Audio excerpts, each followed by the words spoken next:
രാവിലെ തന്നെ കഞ്ഞി ഇങ്ങിട്ടെ പിന്നെ മുള്ളമ്മയും പറക്കാനും വെച്ചു. പിന്നെ തലേദിവസം തന്നെ ബീൻസ് കറി കഴിഞ്ഞ് ഫ്രിഡ്ജിൽ വെച്ചിട്ടുണ്ടായിരുന്നു. അപ്പോൾ രാവിലെ എളുപ്പപ്പണിയാവില്ല. പിന്നെ കുറച്ച് ചക്ക കിട്ടിയിട്ടുണ്ടായിരുന്നു. താഴത്തെ വീട്ടിലെ ചേച്ചി തരുന്നതാണ്. അവിടെ ഇഷ്ടംപോലെ ചക്കപ്പഴമായിട്ടുണ്ട്. അപ്പോൾ ഒരു 5-6 പ്രാവശ്യമായി ഞാനിപ്പോൾ കുമ്പിളപ്പം ഉണ്ടാക്കുന്നു.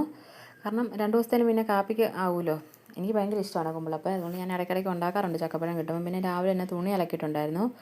പുറകിലാണ് കശുമാവ് നിൽപ്പുണ്ട്. അകത്ത് നിറച്ചും കശുവണ്ടി വീണ് കിടപ്പുണ്ട് കേട്ടോ. ഞാൻ പിന്നെ കുറേയൊക്കെ പെറുക്കി വെക്കുന്നുണ്ട്. കാരണം മഴയാകുമ്പോഴത്തേന് ചുട്ട് തിന്നാലോ എന്ന് ഓർത്ത്. പിന്നെ കുഞ്ഞിന് രാവിലെ തന്നെ ഞാൻ പാലെടുത്ത് വെച്ചിട്ടുണ്ടായിരുന്നു. പിന്നെ അമൃതംപൊടിയുടെ കുറുക്കും ഉണ്ടാക്കി വെച്ചിട്ടുണ്ട്. കാരണം കുഞ്ഞിന് രാവിലെ എന്തെങ്കിലും കൂടുതൽ കിടന്ന് അലമ്പുണ്ടാക്കും കേട്ടോ.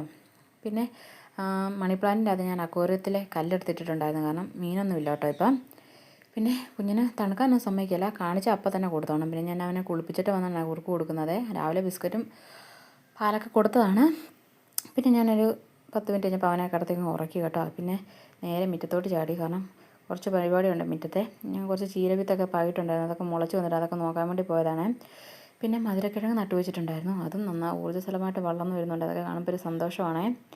ഇത് കഴിക്കാൻ മേടിച്ചതിൻ്റെ ഒരു കഷ്ണം ഇരുന്ന് മുള വന്ന് ഞാനത് നട്ടു വെച്ചാണ്. പക്ഷെ ഉണ്ടായിട്ടുണ്ടായിരുന്നു. പിന്നെ ചേട്ടായി കുറച്ച് സൂര്യകാന്തിയും പിന്നെ ഞാൻ തക്കാളിയും വഴുതനയൊക്കെ പാകിയിട്ടുണ്ടായിരുന്നു. എല്ലാം മുളച്ച് വന്നിട്ടുണ്ട് കേട്ടോ. അതൊക്കെ കണ്ടപ്പോൾ നല്ലൊരു സന്തോഷം തോന്നി. പിന്നെ റംബുട്ടാനൊക്കെ മൂത്ത് വലുതായി വരുന്നുണ്ട്. എടുത്തിട്ട് വേണം പറിക്കാൻ. പിന്നെ ഇത് താഴത്തെ വീട്ടിലെ ചേച്ചി എനിക്ക് കടലേൻ്റെ എടുത്ത് തന്നതാണ്. കാരണം അത് നിറച്ചും കുളവിയായിരുന്നു. പറിക്കേണ്ട കുത്ത് കിട്ടുമെന്ന് പറഞ്ഞ് എനിക്ക് പറിച്ചു തന്നതാണ് ആ ചേച്ചിയൊക്കെ പറിച്ച കൂട്ടത്തിലെ.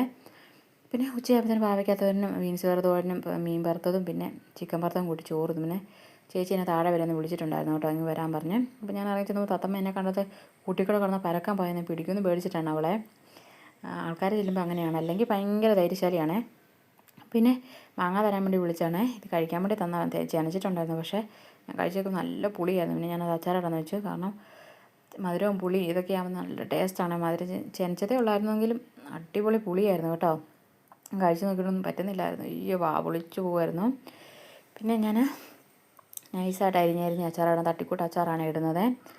ചേട്ടായിക്ക് അച്ചാർ ഭയങ്കര ഇഷ്ടമാണ്. എനിക്കും അതിലേറെ ഇഷ്ടമാണ്. ഇത് 2 ദിവസം പോലും എടുക്കുകയില്ല കേട്ടോ. അതിന് മുന്നേ തീരുവേ. കാരണം പൊതിയും കൊണ്ടുപോകണം. പിന്നെ ഞാൻ അച്ചാർ കണ്ടാൽ വാരി കഴിക്കും. പിന്നെ ചെറുപ്പത്തിൽ ഞങ്ങൾ ഒരുപാട് മാങ്ങ ഉപ്പും കൂട്ടി പറിച്ച് തിന്നുമായിരുന്നു കേട്ടോ. അവിടെ എല്ലാം പോയിരുന്ന്. അതൊക്കെ ഞാനങ്ങ് ഓർത്ത് പോയേ. പിന്നെ ഇഞ്ചിയും വെളുത്തുള്ളിയും മുളക് പൊടി ഇട്ട് തട്ടിക്കൂട്ടൊരു അച്ചാറാണ് ഇടുന്നത്. പിന്നെ ഞാൻ മാങ്ങ ഉപ്പ് തിരുമ്മി വെച്ചായിരുന്നു. ടേസ്റ്റ് നോക്കട്ടെ, അടിപൊളി ടേസ്റ്റായിരുന്നു. ആ ഉപ്പും പുളിയും മധുരമൊക്കെ ആയപ്പോൾ നല്ല ടേസ്റ്റായിരുന്നു കേട്ടോ. അപ്പം ഞാൻ പിന്നെ ടിന്നിലോട്ട് ഇട്ട് വെച്ചു. അപ്പോൾ ഇന്നത്തെ വീഡിയോ ഇത്രയേ ഉള്ളൂ. അടുത്ത വീഡിയോ കാണാം. Okay bye.